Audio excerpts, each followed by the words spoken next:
It started very much from this research around the lure. The lure is like a term that is very interesting to me. It's not so easy to translate it in other languages, or at least languages that I know, because there is this almost ominous sense to it, no? Like you're lured, there's almost something that you're not sure what's behind, you might be cheated, there's intrigue, there is an idea that you're seduced with some other agenda behind it.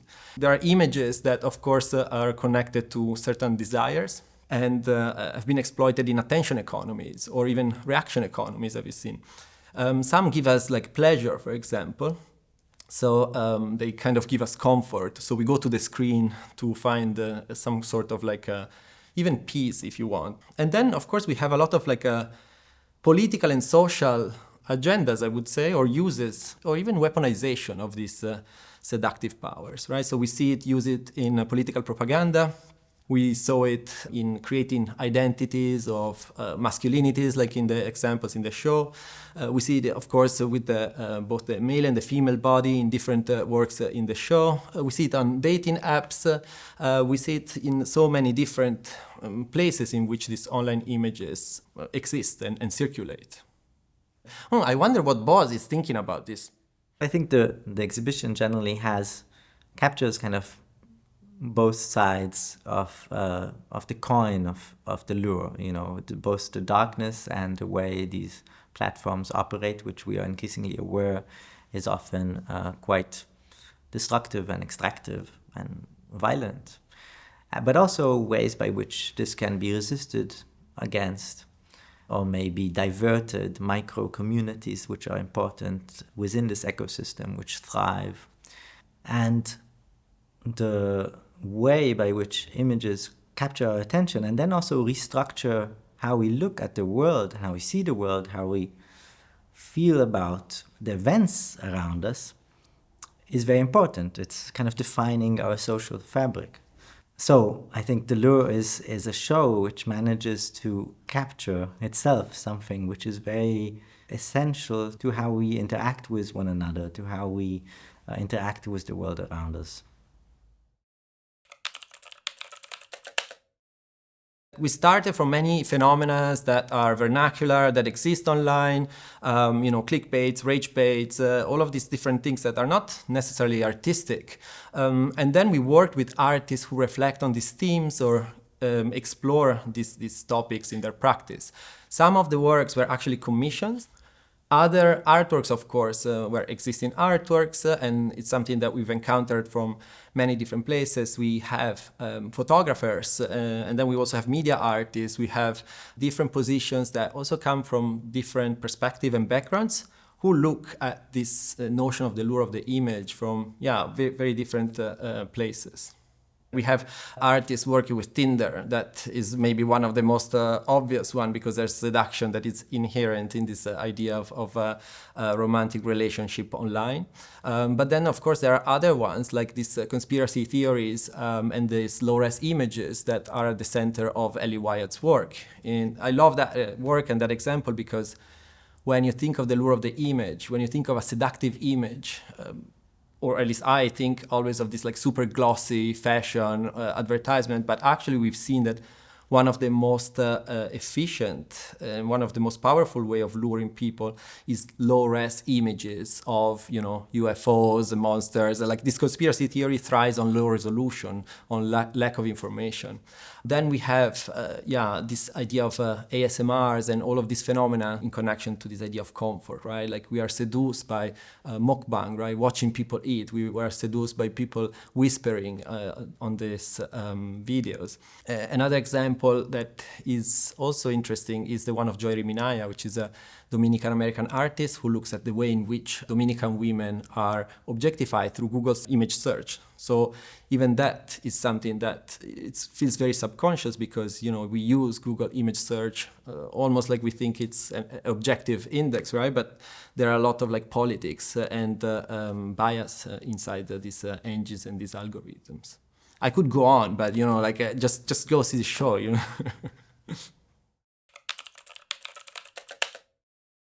The MILF Dream started as a serious attempt to find a new partner or lover. And I have always been curious about this app, so I went on Tinder. After maybe 2-3 weeks, I realized I just matched with this very young man. First, I got like proud. Oh, okay, this young man, I'm still so attracted for my age. And then I realized it's just this sexual fantasy. And because I was there quite long, I was working intensely on it like 6 months, and all the people that are also in the images, I interacted with them. I didn't meet all of them, but I was writing and so on. So I got also a bit tired of it. And at one point, I have given up, like really to meet someone, and it got more like transformed into an artwork, so to say, because in the beginning it wasn't really.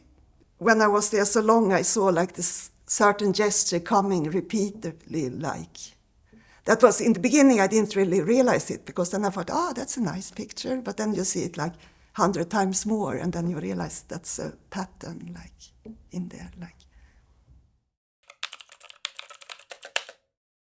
In the exhibition, I'm showing a part of the series. The series is called A Life of Its Own, and on the exhibition, there's the part of the movie American Psycho. I researched how films live their life online.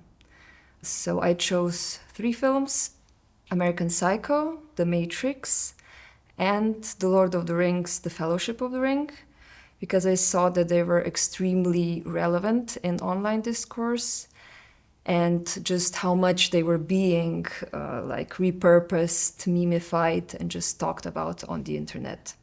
So in my work, I tried to research how they live their lives online after they have been released basically 20 years ago, all of them, more than 20 years ago. So how they are living their lives online, how they are being repurposed and taken on by different ideologies. My idea is to try to capture all of the content that we are exposed to each day. So I don't try to find like a punchline, or like I don't try to make one image out of all of this overload, but I really try to work with it and show it. That's why I use thousands of images. That's why I try and use everything that I see and then make them into a new narrative. So I think the overload is really like the main idea that I'm trying to show. Also our problem of being exposed to such an overload of images and how they shape our realities. #Ingrid is a huge installation, and it's really related to the murder of Ingrid Escamilla Vargas, who was killed and chopped up by her husband. And when the police come on the scene of the crime, they took some picture, but not like a documented picture, but they theatralized those images, put the knife of the crime on the sex of the victim, even if she was chopped up. They sell those images to the mainstream medias, local medias.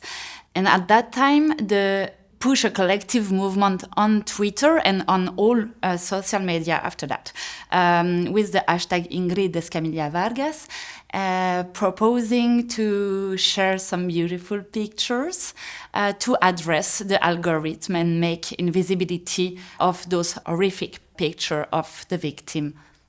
I really focus on the chronological way of sharing the picture. So you have wave of butterflies and wave of flowers. So you can really see how participants influence themselves together due to the temporality. What I hope visitors will take away from this show is a way of thinking about our habits of looking, and an awareness of how a lot of our emotions that we feel when we see an image, even if these emotions are justified, they are also in a sense manufactured to capture our attention. And also our attraction to certain images is their allure. Their allure is part of a platform system. And I think it's very important to be aware of this, to think about it. Maybe to shut down the screen, maybe not to look at this video, and to go out and touch grass.